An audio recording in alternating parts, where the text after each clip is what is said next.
Assalamualaikum warahmatullahi wabarakatuh. Innal hamdalillah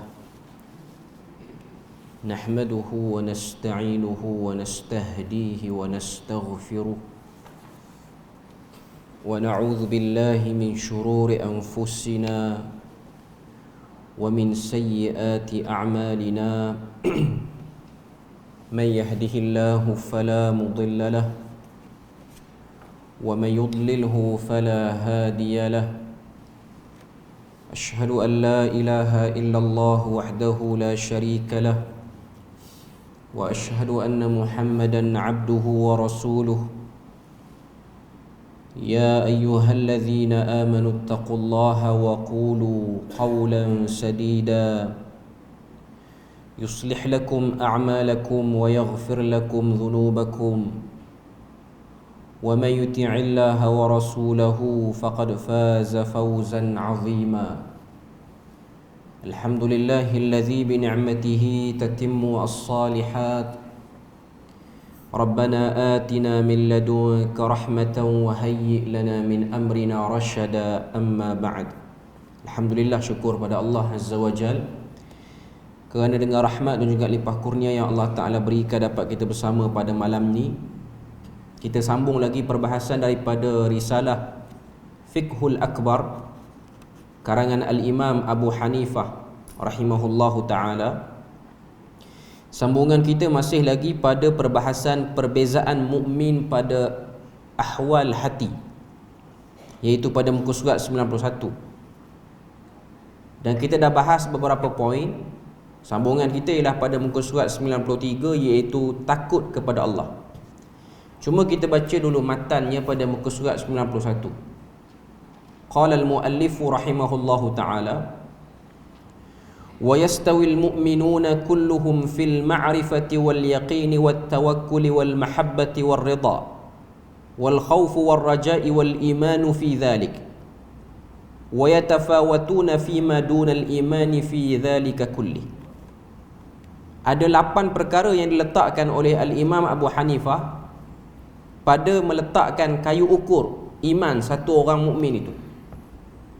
Iaitu yang pertama ma'rifah. Ma'rifah dengan makna mengenali, fil ma'rifati wal yaqin. Yang kedua ialah yaqin. Yang ketiga ialah tawakkal. Yang keempat ialah mahabbah. Yang kelima redha. Yang keenam khauf. Yang ketujuh raja. Jadi sambungan kita pada malam ni ialah pada al-khawf, iaitu takut kepada Allah Azza wa Jal. Huraiannya pada muka surat 93. Jadi kita terus kepada huraian muka surat 93, apa yang dimaksudkan dengan khauf itu. Tonggak utama seseorang itu dapat mencapai takwa ialah perasaan takut kepada Allah. Satu perasaan yang menyebabkan dirinya terbayangkan musibah menimpanya berdasarkan kepada tanda-tanda yang diketahuinya atau yang dijangkakannya. Takutnya itu menyebabkan patuh segala perintah Allah dan menjauhi larangannya. Dalam Al-Quran Allah Ta'ala sebut dalam surah Fatir, innama yakhshallaha min ibadihil ulama. Sesungguhnya yang takut kepada Allah Ta'ala itu ialah mereka yang alim ataupun ulama. Menunjukkan pada kita kedudukan satu orang itu, banyak dan sikit dia takut pada Allah bergantung kepada banyak dan sikit ilmunya. Khususnya ilmu mengenali Allah, mengenali suruhannya dan juga mengenali larangannya. Jadi takut yang dimaksudkan sini ialah bukan macam mana kita takut pada benda-benda umum yang berlaku di dunia ni. Contoh macam kita takut pada benda yang menyeramkan. Takut itu menyebabkan kita lari. Kita tak mahu dekat dengan benda-benda seperti itu. Kita tak nak duduk dalam suasana seperti itu. Tapi takut kepada Allah yang dimaksudkan di sini ialah hidup dalam keadaan berjaga-jaga supaya sentiasa duduk di atas garisan yang benar, iaitu sentiasa ikut suruhannya dan jaga-jaga diri supaya tak termasuk atau melakukan pada perkara yang dilarang. Jadi takut kepada makhluk dengan takut kepada Allah, ianya dua perbezaan yang jauh berbeza. Takut kita kepada makhluk, kita nak lari pada makhluk, tak nak dekat dengan makhluk yang menakutkan itu. Tapi takut kepada Allah membuahkan kebaikan, perkara-perkara positif di akhirat nanti. Okay. Jadi itu umum tentang takut. Cuma nak katanya takut dan tak takut, dia bergantung kepada kapasiti ilmu yang ada. Ilmu yang dimaksudkan di sini ialah ilmu syar'i, ilmu syarak. Sebab ilmu syarak lah yang mengandungi, mengenali satu orang manusia itu terhadap suruhan dan larangan Allah. Selain daripada ilmu-ilmu tu ialah ilmu sampingan, ataupun kita sebut juga dengan nama fardu ain. Cuma kita selalu nampak fardu ain itu bahagiannya ialah daripada amalan-amalan ibadah tertentu, ataupun kita sebut sebagai fiqh. Itu bahagian pada fardu ain. Sebab tu dalam fardu ain tu dia ada ilmu berkaitan dengan akidah, ilmu yang membatalkan akidah, ilmu yang berkaitan dengan amal ibadah yang utama, iaitu salat, puasa, zakat. Pendek katanya ialah benda yang terkandung dalam rukun iman dan juga rukun Islam.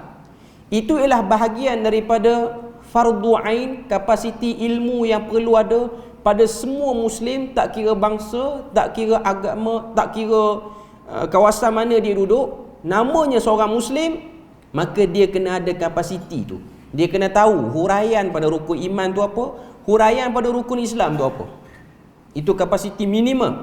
Kalau lebih lagi, itu lebih baik bagi seorang Muslim, dalam rangka untuk dia dapat kedudukan al-khawf itu, iaitu takut kepada Allah. Okay. Takut yang dimaksudkan ni, dia akan mengeluarkan satu lagi kesan daripada takut tu, iaitu ar-raja.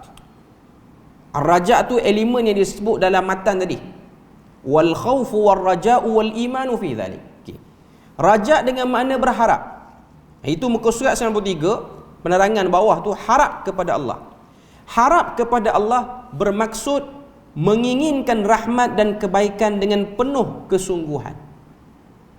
Daripada khauf dia akan datangnya raja. Raja tadi kita dah sebut maknanya berharap. Maknanya ada dalam ruang hati kita ni, jantung hati kita ni, iaitu satu perasaan mengharapkan kebaikan. Sebab apa? Sebab segala kebaikan yang kita lakukan ni, dia masih lagi belum jelas penerimaannya di sisi Allah. Kita tak tahu amal kebaikan yang kita buat selama ni diterima ataupun tidak, ada nilai ataupun tidak di sisi Allah. Jadi antara kesempurnaan iman itu ialah dengan dia mengharapkan redha dan rahmat daripada Allah Azza wa Jalla. Sebab tu dalam hadis yang menceritakan tentang fadilat puasa bulan Ramadan, ni hadis ni kita selalu dengar, nak masuk bulan Ramadan dia akan sebut hadis ni. Man sama ramadana imanan wa ihtisaba, ghufira lahu ma taqaddama min dhanbi. Ini hadis terkenal, hadis yang sahih. Nabi sebut sesiapa yang berpuasa di bulan Ramadan dengan penuh keimanan, wahtisaba. Wahtisaba itu bahagian daripada raja. Ihtisab maksudnya mengharap pahala. Siapa-siapa yang puasa dan dia percaya puasa tu suruhan Tuhan, langgar tak puasa tu langgar arahan Tuhan, dan dia berharap pahala, Tuhan akan ampun dosa dia.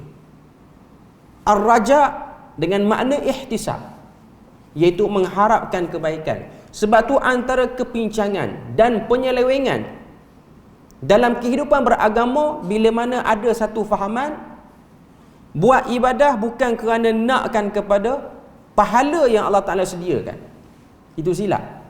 Sebab tanda redha dan tanda sempurnanya harap satu orang hamba tu kepada Allah ialah dia nak balasan kebaikan. Mustahil manusia dia buat sesuatu dia tak nak apa-apa. Memang hakikatnya kita ni tak boleh demand apa-apa pun pada Allah Azza wa Jalla, tak boleh demand apa-apa pun. Tapi dengan sebab Tuhan dah sebut innahu la yukhliful mi'ad, dia tidak menyelisihi janjinya. Siapa yang buat kebaikan dia akan dapat bahagian kebaikan, siapa yang buat keburukan dia akan dapat hukuman daripada keburukan yang dia buat. Jadi atas dasar itu kita ada satu bahagian dalam hati kita, kita buat kebaikan ni sebab nak dapat kebaikan yang Allah Ta'ala dah janjikan. Jadi jangan kita terpengaruh dengan sebahagian kata-kata ataupun sebahagian ideologi yang faham macam ni. Iaitu kita buat ni bukan kerana mengharapkan syurga, bukan kerana mengharapkan pahala. Jadi ini ialah satu bentuk sedikit kepincangan dalam akidah. Antara betul dan terpimpinnya akidah satu orang tu ialah dia buat kerana dia nakkan redha Allah. Dan redha Allah itu ialah pengurniaan pahala di atas ibadah yang dilakukan oleh hamba-Nya. Itu bentuk keredaan yang Tuhan beri. Okay. Apa lagi yang dia sebut? Dia kata harapan ini disertakan dengan 3 perkara. Yang pertama, kasihkan apa yang diharapkan. Maknanya kita nak apa yang diharapkan, iaitu kita nak pahala. Yang kedua, takut terlepas apa yang diharapkan. Bila mana Tuhan dah janji itu ini, terlepas tu kita rasa rugi. Itu bahagian daripada raja, harap. Yang ketiga, berusaha semampu yang mungkin untuk mendapatkannya. Tak rasa biasa bila mana terlepas peluang-peluang untuk dapat kebaikan. Kalau kita ada rasa, tak apalah orang lain yang buat, kita tak buat lagi pun tak apa, itu petanda raja kita tumpul. Pengharapan kita pada rahmat Tuhan itu tak kuat. Tanpa 3 syarat ini, semua harapan itu tinggal angan-angan. Dan orang itu termasuk dalam kalangan orang yang maghrur, tertipu. Sebab tu, kalau kita perhati pada 3 poin yang diletakkan oleh syarah ni, pertama, mengasihi. Kasih tu dengan makna loba, tamak kepada apa yang diharapkan. Memang dia nak betul-betul. Dengan adanya perasaan nak, dia akan menggerakkan tubuh badan untuk buat benda tu. Yang kedua, takut terlepas. Sebab nak selamat kena ada benda tu. Kalau tak ada benda tu, dia tak selamat. Dia bukan option. Dia satu keperluan ataupun kita sebut sebagai benda utama yang kena ada untuk lepas. Kalau kita tak ada pahala, kita tak lepas untuk dapat kehidupan yang baik di akhirat. Kita tak akan lepas. Kita tak ada dosa, kita ada pahala, baru lepas. Kita ada dosa jahanam. Kalau kita tak ada dua-dua pun, tak ada dosa dan juga tak ada pahala pun, belum selesai lagi kedudukan macam tu. Jadi kita kena mengharapkan pahala itu. Okay. Yang kedua dia sebut tadi, takut terlepas apa yang diharapkan. Yang ketiga, berusaha semampu mungkin. Ini elemen yang kita kena dan sedang buat sekarang. Berusaha untuk mendapat bahagian pahala semampu mungkin, supaya kita dapat merealisasikan dan menajamkan perasaan raja dalam hati satu orang tu. Jadi inilah yang nak dibawakan oleh Imam Abu Hanifah, yatafawatuna baina dhalik. Seorang Muslim itu berbeza pada elemen-elemen ini. Iaitu kalau satu orang tu dia punya pengharapan tinggi, maka kita akan jelas nampak usaha dia pada amal kebaikan yang banyak ni dia buat semua bahagian. Dia mengahlikan diri dia pada salat, mengahlikan diri dia pada puasa, mengahlikan diri dia pada bacaan Quran, pada sedekah, pada umrah, pada haji. Semua dia ada bahagian-bahagian kebaikan. Dia cuba ahlikan sebab dia takut terlepas. Itu petanda dia ada raja yang betul ataupun pengharapan dia besar kepada Allah. Okay. Kemudian syarah yang seterusnya, wa yatafawatuna fima dunal imanu fi dhalik. Wa yatafawatuna fima. Okey, kita tengok. Mereka itu berbeza-beza. Yatafawatun maksudnya berbeza-beza. Apa maksud berbeza-beza? Dalam muka surat 93, penulis pensyarah dia sebut, maksud mereka berbeza-beza dalam perkara tersebut ialah di kalangan orang beriman ada yang lebih dan ada yang kurang dalam perkara-perkara tersebut, malah terdapat mereka yang tidak memilikinya. Walaupun demikian, mereka tetap orang yang beriman. Maknanya dia syarah macam yang dah kita sebut tadilah. Semua kita ni berbeza pada 7 ataupun 8 perkara yang disebut dalam matan pada muka surat 91. Bermula daripada ma'rifah, yakin, tawakal, mahabbah, redha, khauf, raja. Semua kita ni beza. Saya, tuan-tuan. Dan syaratnya ialah kena ada ilmu. Tapi ada ilmu saja, ilmu dengan nama pengetahuan, belum lagi memberi apa-apa kesan pada orang tersebut pada 7 elemen. Sebab di sana dalam Quran diceritakan ada ahli kitab yang ada ilmu tentang pahala, tentang dosa, syurga, neraka, tapi perbuatan dia tidak menunjukkan dia minat ataupun dia rasa sesuatu terhadap ilmu tu. Contoh, satu orang dia tahu kesan memalsukan firman Tuhan, dia tahu. Kesan memalsukan sabda Nabi, dia pun tahu. Tapi dia masih lagi duduk dalam kesalahan itu. Masih lagi seronok tafsir ayat Quran tak ketahuan hala, masih lagi seronok baca hadis Nabi palsu, masih lagi seronok. Tahu ada ancaman pada benda tu, tapi tak rasa apa-apa. Dia ada ilmu pada benda tu, tapi ilmu tu tak memberi sesuatu manfaat pada dia. Bahkan di akhirat nanti ilmu tu akan melaknati dia dan menghujahi dia. Sebab tu dalam hadis riwayat Abu Daud, Nabi mengajarkan kepada kita untuk berdoa, Allahumma inni as'aluka ilman nafi'an wa a'udzu bika min ilmin la yanfa' wa min qalbin la tashba' wa min du'a'in la yusma'. Itu dalam hadis riwayat Abu Daud. Ya Allah, aku bermohon padamu ilmu bermanfaat, berlindung kepadamu daripada ilmu tak bermanfaat, daripada nafsu yang tak pernah puas, dan juga daripada doa yang terhijab. Bila mana sampai part ilmu tu, Nabi sebut ada ilmu bermanfaat, ada ilmu tak bermanfaat. Sebab tu ada satu risalah yang menarik yang ditulis oleh satu orang tokoh namanya Ibnu Rajab Al-Hambali. Risalah tu bertajuk Fadlu ilmi salaf ala ilmi al-khalaf. Kelebihan ilmu pengetahuan yang ada pada generasi salaf berbanding ilmu pengetahuan yang ada pada generasi kemudian. Sebab zaman kita ni perbahasan, perbincangan ilmu lebih luas berbanding perbahasan dan perbincangan ilmu zaman Nabi, zaman sahabat, zaman tabi'in, zaman tabi'ut tabi'in. Lebih luas. Sebab tu kalau kita tengok dalam hadis Nabi, kita cari ada tak yang namanya fiqh aulawiyat? Tak sebut. Ada tak yang namanya fiqh ma'alat? Tak sebut juga. Fiqh ma'alat ni ialah fiqh berkaitan dengan membaca implikasi terhadap satu-satu situasi yang berlaku dalam masyarakat. Orang duduk dalam bidang muamalat ni, dia memang ada isu ni ataupun sudut pandang ni. Fiqh ma'alat dia panggil. Kalau kita nak pegang pandangan lama ataupun pandangan yang masyhur pada satu-satu urus niaga ni, apa implikasi dia terhadap urus niaga tersebut? Apa jadi? Okay, itu dia panggil fiqh ma'alat. Contoh saya bagi, yang ni pening sikit tapi boleh ikut pelan-pelan. Kita tahu jual beli emas dan perak ataupun benda-benda ribawi ni, benda-benda yang ada unsur riba secara nasi'ah ataupun riba al-fadl. Nanti kita akan tengok perbincangan riba pula pada akan datang. Cuma nak sebutnya, mudah ceritanya, beli emas, beli perak ni ataupun tukaran wang asing. Bila mana kita beli emas, kita beli perak, urus niaga dia kena berlaku dalam satu majlis.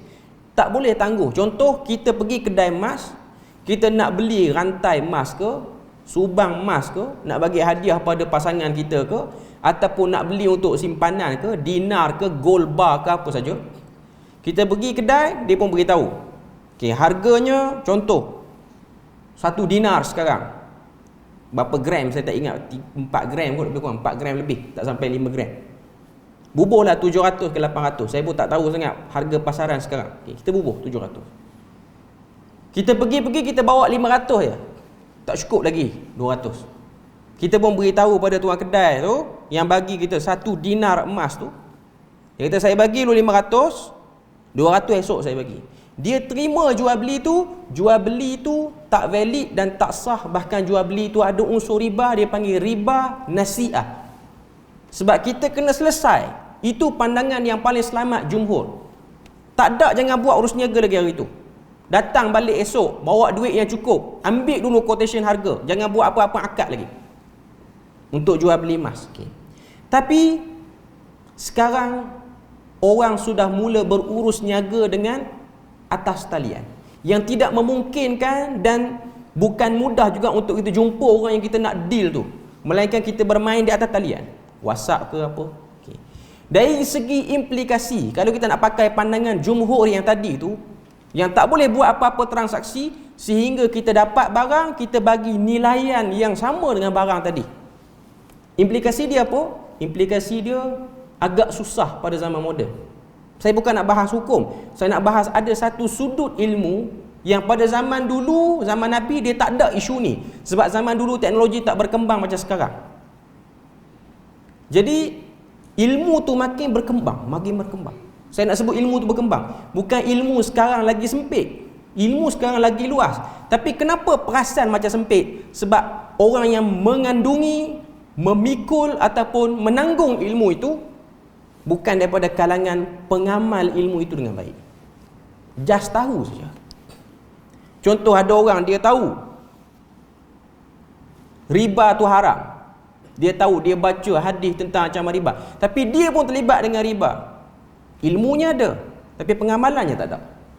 Jadi Ibn Rajab Al-Hanbali nak sebut antara sebab berlakunya keberkatan pada zaman awal, turunnya rahmat Tuhan walaupun zaman tu tak moden, sebab mereka dulu yang mempunyai ilmu pada zaman dahulu ialah mereka yang juga mengamalkan ilmu tu. Sebab tu para ulama membezakan antara al-ilmu wal ma'rifah. Ilmu itu ialah pengetahuan yang diamalkan, ma'rifah itu hanya pengetahuan yang tidak diamalkan. Tahu tapi tak amal. Macam ahli kitab Yahudi tahu mengingkari Nabi Muhammad tu bahaya dia orang, tapi ada kepentingan lain yang nak kena jaga. Akhirnya dia orang mengingkari juga, walaupun ayat tentang kedatangan Nabi sudah jelas datang, tapi dia orang tak nak. Sebab tu Nabi sebut dalam hadis yang diriwayatkan oleh Abu Daud tu, minta lindung supaya kita ni tak dapat ilmu yang tak bermanfaat. Biar kita ni dapat ilmu yang bermanfaat. Sebab kita tahu ilmu yang tak bermanfaat ni bukan hanya ilmu yang mengarut. Para ulama dulu menafsirkan ilmu tak bermanfaat ni apa dia? Ilmu sihir. Itu saja pandangan yang disebut kebanyakannya. Tapi zaman sekarang dia luas. Ada orang dia tak layak belajar agama. Kalau dia belajar agama, jahanam agama kerana dia. Ilmu agama pada dirinya tidak bermanfaat. Ada orang lebih layak lagi untuk dia belajar agama. Ada orang lebih layak lagi dibiayai, dibagi beasiswa untuk belajar agama. Dan agama akan lebih berkembang kerana dia. Tapi dia terhalang sebab ada orang ni dia dapat. Orang yang tak sepatutnya dapat. Dia dah dapat, dia dah habis belajar. Dia diam, dia tak kata apa. Dia meredai segala penyelewengan, segala penambahan agama. Ilmu agama pada diri dia tak bermanfaat. Menyebabkan agama jadi makin samar. Orang tak boleh nak faham dengan baik. Jaga-jaga. Ini bahagian ilmu yang tak bermanfaat yang kita tak perasan. Kita tak perasan benda tu. Contoh, sebahagian orang-orang muda yang dia tak minat belajar agama tapi dipaksa untuk belajar agama. Waktu dia belajar dalam keadaan stres, dia tertekan. Dia tak minat dan dia tak ubah pendirian dia tu. Waktu tu dia akan menyebabkan diri dia terhujah dengan pengetahuan yang dia tahu. Dunia mungkin tak nampak kesan, tapi di akhirat dia akan kena. Jadi sebab itulah Al-Imam An-Nawawi, Al-Imam Abu Hanifah, dia nak sebut pada kita sini yatafawatun, berbeza-beza. Dan tuan-tuan kena tahu, Imam Abu Hanifah ni sebelum dia menjadi tokoh, sebab dia belajar ilmu ni lewat. Sebelum dia jadi tokoh, dia ni satu orang businessman. Perniagaan dia dah cukup maju dah. Dah cukup maju perniagaan dia. Dia pandai berniaga. Dia orang trading material berkaitan dengan pakaian ni. Sutra apa semua ni, itu kepakarannya. Dia jual benda-benda berkaitan dengan fabrik ni lah. Sehinggalah dia ditegur oleh satu orang tokoh. Sebab satu orang tokoh ni nampak pada diri Imam Abu Hanifah ni ada cahaya sekiranya kalau dia belajar agama. Maknanya kalau dia salurkan pada agama, dia dapat mengembangkan agama tu. Kalau kita baca dalam Siyar Alam An-Nubala, kita akan tengok bagaimana dia telah dihalang oleh pak menakan dan mak menakan. Dia, saya tak ingat apa nama pak saudara dia ni, supaya jangan belajar agama. Dia kata janganlah, kalau kamu belajar kamu tak akan dapat makan apa pun. Cerita belajar agama tak dapat makan apa ni bukan zaman Jepun. Zaman dulu dah ada dah. Dia kata janganlah duk belajar. Dah elok dah kamu ni kaya.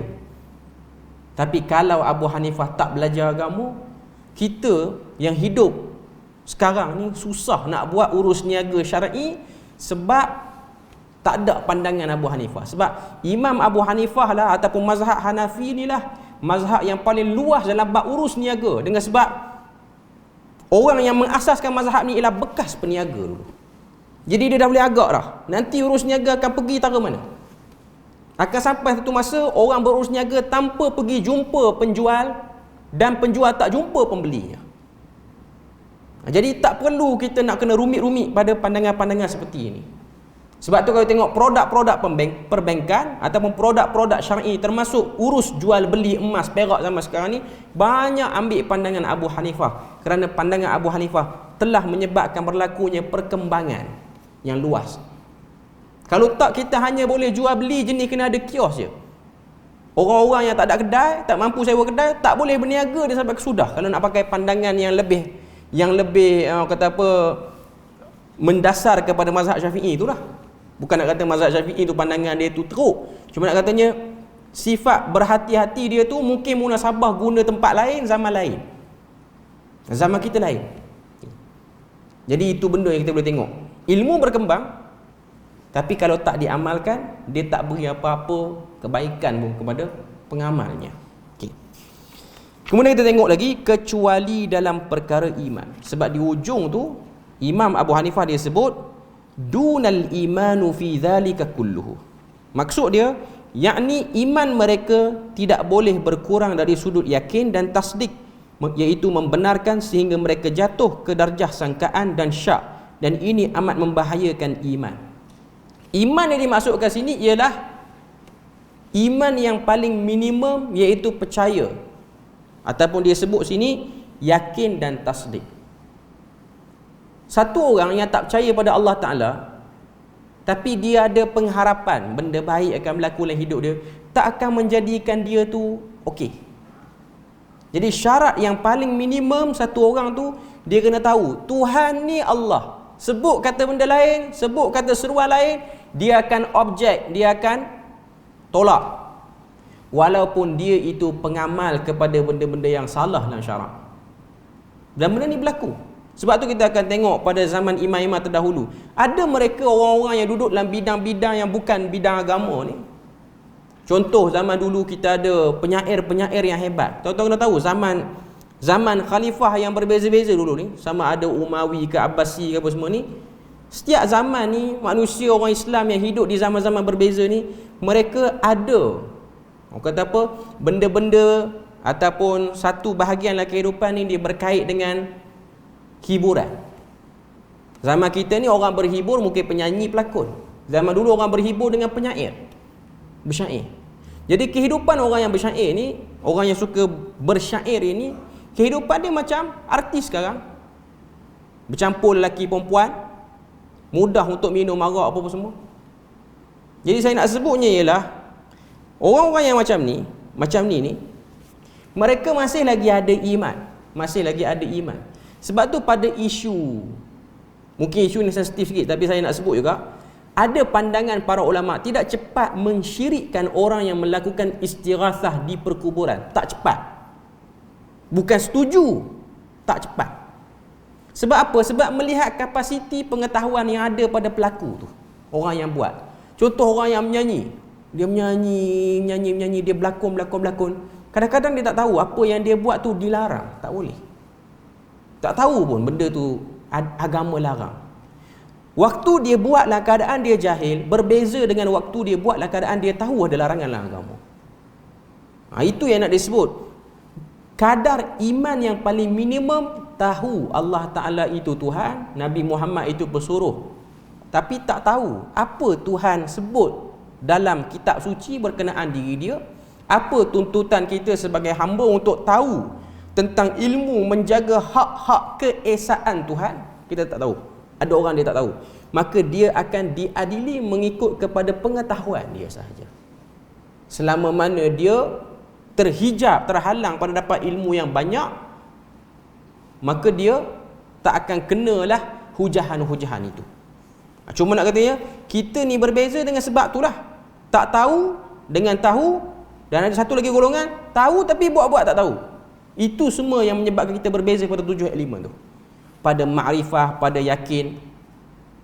Sebab tu kau tengok ada orang dia tahu Tuhan itu maha adil, Tuhan itu maha pengampun, Tuhan itu maha melihat, tapi tindak tanduk dalam kehidupan macam orang tak tahu pun Tuhan tu maha melihat. Tak tahu pun Tuhan tu dia akan ambil tindakan yang berat kepada orang yang langgar perintah dia. Yang ni lagi teruk lah kedudukan dia. Okay. Kemudian kita terus kepada muka surat 94 pada isu dosa dan pahala. Wallahu ta'ala mutafaddalun ala ibadihi adilun qad yu'tiya minas thawab ad'afa ma yastaujibuhu al-'abdu tafaddulan minhu wa qad yu'aqibu 'ala adh-dhanb 'adlan minhu wa qad ya'fu fadlan minhu. Maksud dia, Allah Ta'ala melimpahkan kurniaan kepada hamba-hambanya, adil dalam memberikan pahala. Boleh jadi dia memberikan berganda-ganda daripada apa yang patut diterima hamba kerana limpah kemurahannya. Allah Azza wa Jal mungkin menghukum seksa kerana dosa sebagai keadilannya, dan mungkin dia mengampunkannya sebagai limpahannya. Sekarang ni dia nak cerita pada kita teori dosa pahala. Allah Ta'ala akan beri pahala mengikut apa yang dia sebut dalam kitab sucinya ataupun apa yang disampaikan melalui lidah Rasulnya. Buat yang ni berapa pahala dapat, buat yang ni macam mana pahala itu akan diberikan. Ataupun Tuhan boleh beri lebih lagi daripada tu. Ataupun si pelaku tu zahirnya macam melakukan kebaikan tapi terhalang pada dapat pahala. Semua Tuhan boleh buat. Tapi Tuhan tidak akan memungkiri janjinya. Siapa buat, dia dapat. Sebab tu ada perbahasan di kalangan para ulama bila mana bertembung dengan ahli falsafah. Ni pada sekitar zaman Abbasiyah apa semua ni, bila mana masuknya dalam kalangan orang Islam ni, mereka mantan ahli falsafah dulu sebelum masuk Islam. Dan mereka ni meneruskan lagi kemahiran berfikir pada benda tak perlu. Sekarang ni orang belajar sekolah, dia ada satu bab, kebat, kemahiran berfikir aras tinggi. Yang tu tak apalah. Yang ni kemahiran berfikir pada benda tak perlu. Ada juga orang macam tu. Tak perlu fikir tapi dia buat serabut kepala, berkerut dahi pun semua nak kena fikir yang tu. Padahal tak ada pahala pun fikir macam tu. Tapi ada masa nak fikir. Ada satu kelompok pada zaman dulu ni, dia boleh terfikir, dia kata boleh jadi ke Tuhan ni nak adjust, tukar nanti di akhirat. Berdiri kita di padang mahsyar, rupa-rupanya dosa-dosa yang dibuat tu pahala yang dibuat tu jadi dosa. Boleh jadi tak macam tu? Tak perlu fikir, tapi rajin. Tapi nak kata para ulama dia bahas juga, sebab ada manusia yang tak boleh halang nak fikir macam-macam. Sebab tu ada orang dia fikir, dia tengok dah masjid kepala paip banyak, kolah lagi ada, dia boleh fikir saluran paip aircon tu nak ambil air sembahyang, dia boleh fikir situ. Sebab saya pernah kena yang macam ni. Saluran aircon kan, aircon tu kan ada paip turunlah air aircon tu. Masjid tu tak berapa ratus kepala paip pun ada, kolah pun ada, terjun 10 orang pun air tu tenang lagi. Tapi dia boleh minat nak ambil wuduk melalui laluan itu. Kenapa? Sebab dia orang lah tu. Orang ni dia memang cara fikir kita tak boleh nak ejah orang. Jadi para ulama bincang, boleh ataupun tidak Tuhan ni dia nak tukar daripada benda-benda dosa ni jadi pahala, benda-benda pahala jadi dosa? Jawapannya boleh. Tapi Allah Ta'ala dia tidak memungkiri janjinya.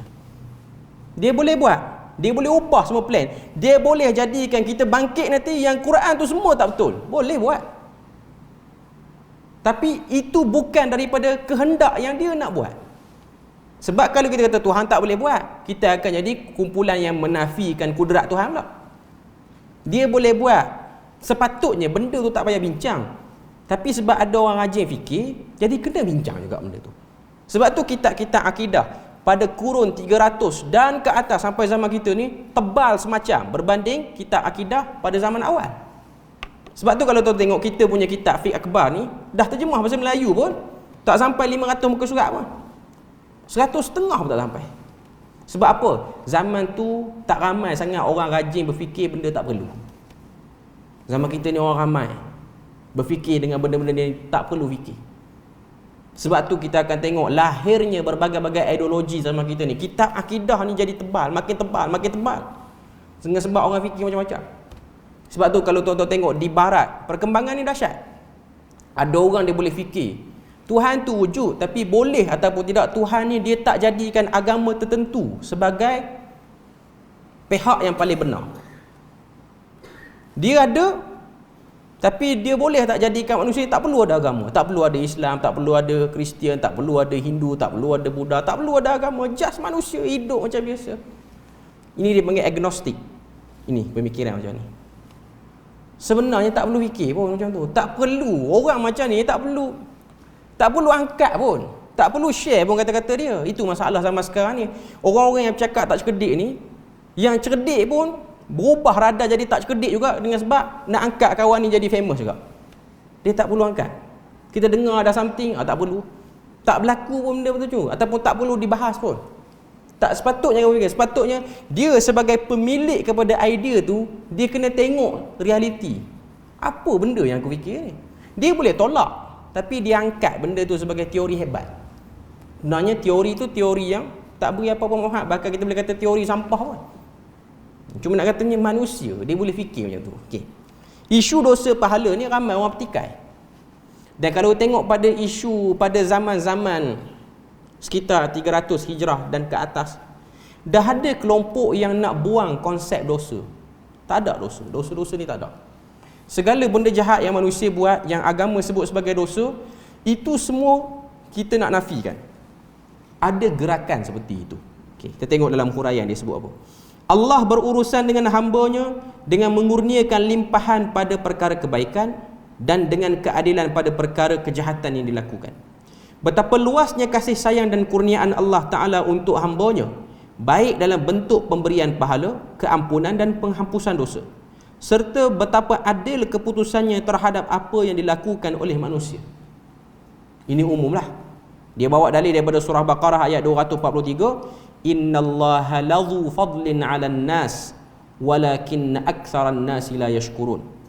Sesungguhnya Allah Ta'ala itu sentiasa melimpah-limpah kurnianya pada manusia seluruhnya, tetapi kebanyakan manusia tidak bersyukur.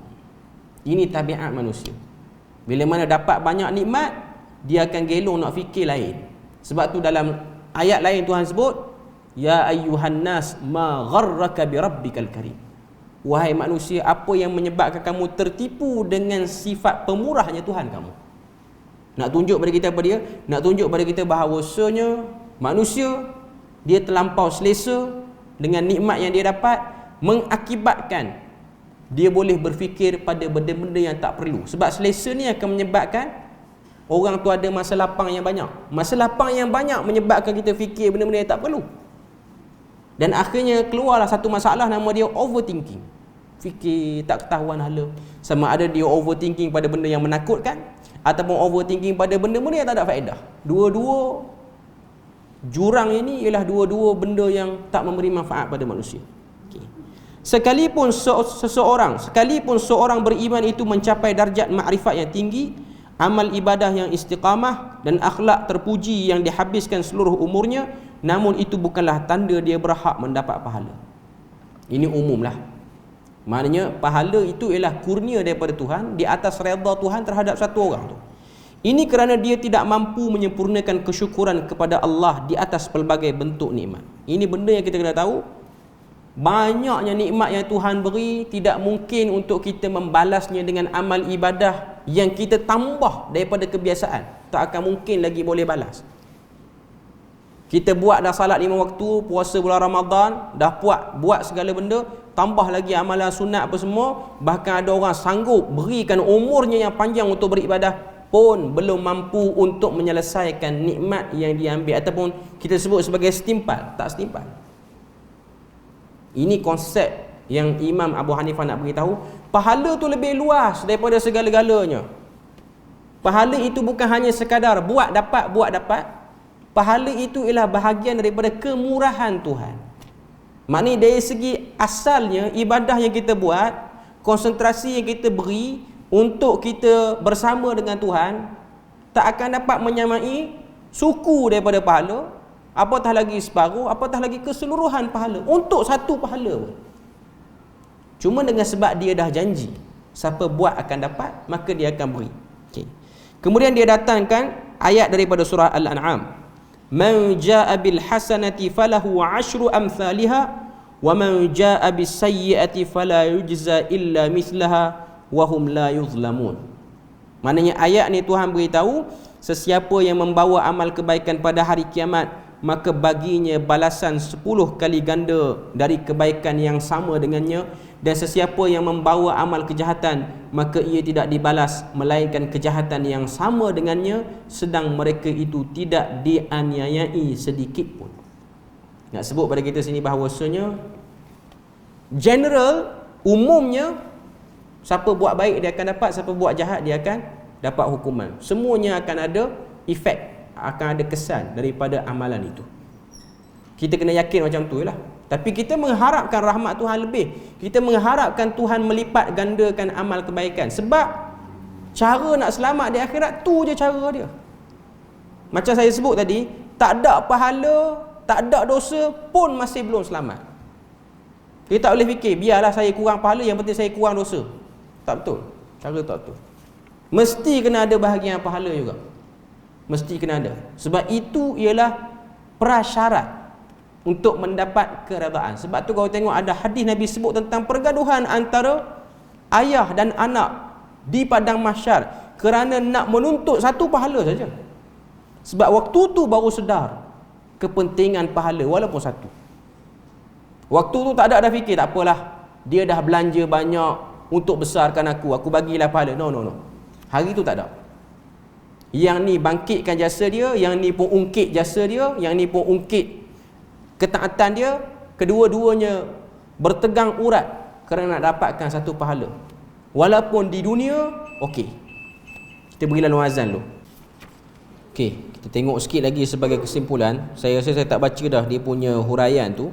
Cuma nak sebutnya lah, konsep dosa dan pahala ini bukan hanya semudah buat dapat. Buat belum tentu dapat. Dan kadang-kadang tak buat pun Tuhan boleh limpahkan kepada dia kebaikan seakan-akan dia buat. Mungkin ada nilai-nilai lain yang Tuhan tengok pada diri orang tu. Cuma ada saranan dalam Al-Quran, fastabiqul khairat, berlomba-lombalah dalam melakukan kebaikan. Buat. Cuma jangan memperlekehkan orang lain yang belum buat kebaikan, dan jangan rasa selamat kalau dah banyak buat kebaikan. Ini ialah satu asas yang kita kena tahu. Sebab boleh jadi Allah Ta'ala jadikan segala kelelahan yang dilakukan untuk dapat kebaikan itu tak ada nilai. Dan juga Allah Ta'ala boleh angkat orang yang kita pandang remeh sebagai orang yang ada bahagian di sisi Tuhan. Cuma nak sebutnya ialah buat kebaikan, usaha buat kebaikan. Jangan pula kita ni ada pemikiran, tak apa, tak buat pahala pun. Tunggulah, mana tahu kot jadi geng-geng yang bernasib baik di akhirat, nanti Tuhan ambil satu. Kalau ada, takut kita tak ada. Takut kita jadi jahanam kerana benda tu. Jangan rasa macam main kata apa, cabutan petuah pula ni. Buat kebaikan. Kebaikan tu buat. Cuma orang yang belum buat, jangan rasa yang belum buat tu akan menyebabkan dia tak akan boleh setaraf dengan kita. Bahkan mungkin satu masa dia akan boleh lebih tinggi daripada kita. Cuma arahan daripada Tuhan, kamu buat ni kamu dapat pahala, kamu tinggalkan yang ni kamu akan dapat pahala, ataupun kamu langgar perintah ni, kamu akan dapat dosa. Dan Tuhan boleh ganda, Tuhan boleh buang gandaan itu daripada kuasa Tuhan. Dan yang terakhir kita kena tahu, Tuhan tidak memungkiri janji. Okay. Jadi kita berpada situ je untuk untuk malam ni. Moga Allah Ta'ala beri rahmat dan berkat. InsyaAllah kita akan sambung pada syafaat para Nabi pada kuliah yang akan datang insyaAllah. Subhanakallahumma wa bihamdik, asyhadu an la ilaha illa anta wa astaghfiruka wa atubu ilaik. Wassalamualaikum warahmatullahi wabarakatuh.